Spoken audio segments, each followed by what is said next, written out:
today we will discuss the septic shock. So first of all, we will dive into the pathophysiology of the septic shock. Here we can see that the primary disturbance is actually occurring in the vasculature. The culprit of the septic shock is this. The septic shock is caused by anywhere in the blood vessel there is septicemia caused by different organism or any kind of toxin.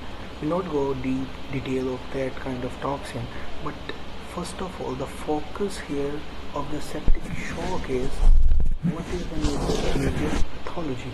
So the major pathology lies in the vasculature, this and this. So what occurs as a result of the pathology in the arterioles and the venules? So the pathology that is maybe toxin, I talked earlier, but it is causing the peripheral vasodilation.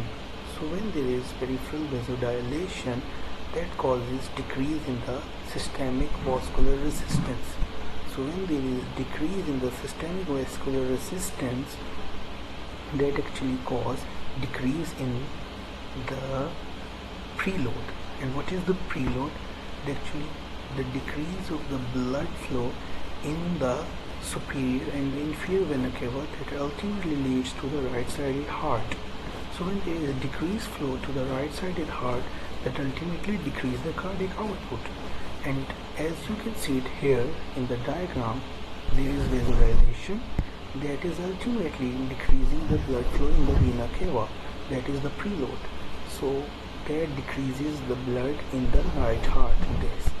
If the blood in the right heart decreases, that decreases the central venous pressure. The central venous pressure is also defined as the pressure in the right heart or the right atrium. That ultimately leads to the decrease in the pulmonary capillary wedge pressure.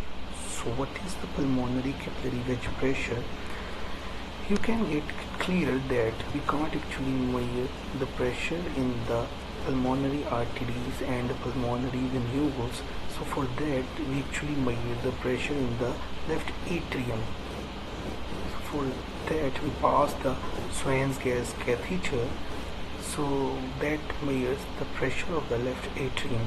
So pulmonary capillary wedge pressure actually shows the pressure in the left atrium.